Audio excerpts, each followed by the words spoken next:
Record చూసుకో, ఒక్క fight కూడా ఓడిపోలేదు. Yes, and Bujji back side ఉందన్నమాట. అండ్ మీ అందరికి తెలుసు కదా, ఈ రోజు మన యంగ్ రెబల్ స్టార్ ప్రభాస్ గారి కల్కి. అండ్ నాకైతే సినిమా నచ్చేసింది, నాకనే కాదు అందరికీ కూడా బాగా నచ్చేసింది. ఎక్కడ చూసినా కూడా పాజిటివ్ టాక్ అయితే వచ్చింది. సో ఫైనల్ గా నాకైతే కల్కి చూస్తాకి నా దగ్గర ఒక 5 రీజన్స్ అయితే ఉన్నాయి. అవి నేను మీతో షేర్ చేసుకున్నాను వచ్చాను. అండ్ ఫస్ట్ రీజన్ మన డైరెక్టర్ నాగశ్విన్ గారు.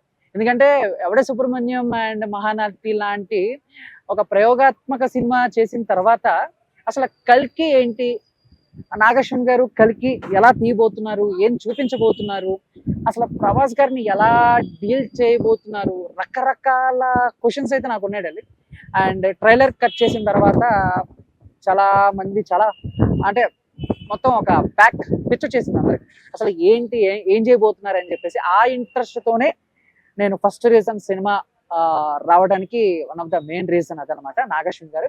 అండ్ సెకండ్ రీజన్, అండ్ అందరికీ తెలుసు మన అందరి ఫేవరెట్ మన డార్లింగ్ ప్రభాస్ గారు. అంటే బేసిక్ గా ప్రభాస్ గారు ఇప్పటి వరకు మాస్ చేశారు, క్లాస్ చేశారు, అండ్ చక్రం, మధ్య మధ్యలో కొన్ని ప్రయోగాత్మక సినిమాలు ఆయన చేశారు. కానీ ఆఫ్టర్ బాహుబలి తర్వాత సాహో, ఆదిపురుష్ లాంటి సినిమాలు చేస్తున్నా కూడా ఎక్కడో ఫ్యాన్స్ ఏదో కావాలనుకుంటున్నారు. అండ్ సలార్తో ఓకే అనిపించిన, సలార్ తర్వాత కల్కి అండ్ అంటే అంటే మనం ఓల్డ్ ఎండ్కి వచ్చేసరికి కల్కి రావటం ఇవన్నీ ఎలా ఉండిపోతుంది, ఆయన క్యారెక్టరేషన్ ఎలా ఉండిపోతుంది. సో చాలా మంది కూడా ట్రైలర్ చూసిన తర్వాత మళ్ళీ బుజ్జిగాడు ప్రభాస్ గారు ఈజ్ బ్యాక్ అని చెప్పేశారు. సో ఆయన బాడీ లాంగ్వేజ్, ఆయన క్యారెక్టర్ ఎలా ఉంటుంది, ఆయన యాక్టింగ్ ఎలా ఉంటుంది, ఆయన ఎలా కనిపించబోతున్నారు స్క్రీన్ మీద అని చెప్పేసి అదొక రీజన్ అని చెప్పాలి. సో ఇక మూడో రీజన్ వచ్చి కాస్ట్. కల్కి సినిమా స్టార్ట్ అయిన దగ్గర నుంచి కూడా సినిమాలో చాలా మంది ఉన్నారు. రాజమౌళి గారు ఉన్నారు, అండ్ ఇంకా మన ఆర్జీవి గారు ఉన్నారు, అండ్ విజయ్ దేవరకొండ కనిపించబోతున్నారు, అంతేకాకుండా దుల్కర్ సల్మాన్ గారు కనిపించబోతున్నారు, సౌత్ ఇండియా సూపర్ స్టార్ ఒకళ్ళు ఒక కీ రోల్ చేయబోతున్నారు, అండ్ కమల్ హాసన్ గారు, అమితాబ్ బచ్చన్ గారు అందరికీ తెలిసిందే, సాయి పల్లవి గారు ఉన్నారని టాక్ వచ్చింది, మృణాల్ ఠాకూర్ ఉన్నారని టాక్ వచ్చింది. సో వీళ్ళందరినీ నాగశ్విన్ గారు ఎలా డీల్ చేయబోతున్నారు, అసలు వీళ్ళందరూ ఏ క్యారెక్టర్ కనిపించబోతున్నారు అన్న ఇంట్రెస్ట్ కూడా క్రియేట్ చేశారు. అండ్ సినిమా చూడటానికి అది కూడా one of the main reason నాకైతే అనిపించింది. సినిమా చూసిన తర్వాత ఓకే కొంతమంది ఉన్నారు, కొంతమంది లేరు. అండ్ సాయి పల్లవి గారు ఉంటారేమో అనుకుంటున్నాం, బట్ అది లేరు, మేబీ 2లో ఉంటారేమో. అండ్ ఫోర్త్ రీజన్ వచ్చేసరికి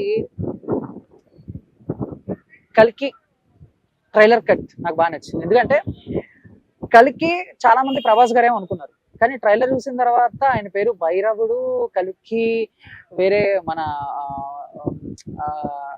దీపికా పడుకునే కడుపులో పుట్టబోతున్నారు, దానికి కాబట్టి అశ్వత్థామ రావటం అసలు ఏంటంటే అప్పుడు మైథాలజీని ఇప్పుడు సైన్స్ ని ఎలా మ్యాచ్ చేస్తారు, ఎలా డీల్ చేస్తారు అన్న ఇంట్రెస్ట్ కూడా ఒకటి క్రియేట్ అయింది. అది కూడా సినిమా చూస్తాకి మెయిన్ రీజన్. ఇక ఫిఫ్త్ రీజన్ అయితే అండ్ కొత్త ప్రపంచం, లైక్ ఏదో శాంబల కాంప్లెక్స్, అండ్ ప్రపంచంలోనే చివరి నగరం, మొదటి నగరం కాశీ, అండ్ విజువల్ నిజంగా అయితే ఇవన్నీ కూడా ఇంకో మెయిన్ రీజన్ అని చెప్పాలంటే నాగశ్విన్ గారు ఒక కొత్త ప్రపంచానికి మనం తీసుకెళ్లారు. అంటే ఒక చోట చిన్న నాకైతే భయం వేసింది, అమ్మ ఏంటి ఫ్యూచర్ ఎలా ఉంటుందా, ఎంత దరిద్రంగా ఉంటుందా, మంచినీళ్ళు కూడా ఊరికే ఇవ్వని రోజులు కూడా మనకు వస్తాయా అన్న టైప్ లో వచ్చేసింది అనమాట. అండ్ కాంప్లెక్స్ అయితే అండ్ అదొక కొత్త ప్రపంచంలా ఉంది, అండ్ ఇదో కొత్త ప్రపంచం ఎక్కడికక్కడ. అంటే నాకైతే నిజంగా ఒక హాలీవుడ్ సినిమా చూస్తున్న ఫీలింగ్ అయితే వచ్చింది.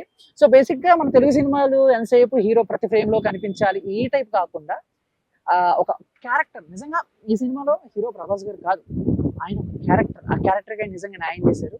అండ్ అశ్వత్థామగా అమితాబ్ బచ్చన్ గారు, అంటే అమితాబ్ బచ్చన్ గారు చాలా క్యారెక్టర్లు చేశారు మన తరానికి గుర్తుండిపోయేలాగా, అండ్ నెక్స్ట్ రాబోయే తరానికి కూడా గుర్తుండిపోయే క్యారెక్టర్ ఆయన ప్లే చేసిన అశ్వత్థామ క్యారెక్టర్. ఎక్కడా కూడా తప్పులు ఎంచకుండా, ఎక్కడా కూడా నెగిటివ్ లేకుండా నాగశ్విన్ గారు ఆయన కూడా డీల్ చేశారు. అండ్ క్లైమాక్స్ వచ్చేసరికి ప్రభాస్ గారి క్యారెక్టర్ లో ఒక చిన్న ట్విస్ట్ అలా వచ్చి అలా వెళ్ళిపోతే చూసారా, అదైతే నిజంగా మైండ్ పోయింది నాకైతే. సో ఫైనల్ గా అయితే కల్కి పార్ట్ 2, పార్ట్ 3 ఇవన్నీ వస్తాయా రావా అని పక్కన పెట్టేస్తే, సో ప్రస్తుతానికి మాత్రం కల్కి ఇస్ ద ఇండియన్ సినిమా, మన Telugu cinema.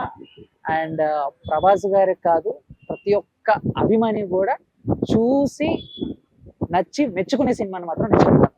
Thank you so much.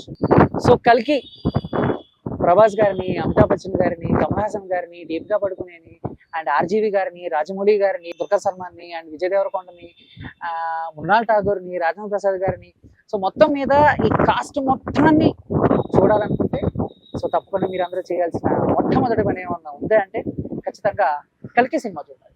అసలు ఆ సైన్స్కి మైథాలజీకి నాగేశ్వన్ గారు పెట్టిన లింక్ అయితే పిచ్చొచ్చేస్తుంది. సో ఫైనల్గా అయితే కల్కి పార్ట్ 2 ఇంటి కూడా ఇచ్చారు. కమల్ హాసన్ గారి క్యారెక్టర్ బాగుంటుంది. అశ్వత్థామగా ఇంకో 10 తరాల పాటు చెప్పుకునేలాగా అమితాబ్ బచ్చన్ గారి క్యారెక్టర్ అయితే చాలా బాగుంది. సో మొత్తం మీద అండ్ వన్ మ్యాన్ షో మన Bujji and Bhairava and love you darling.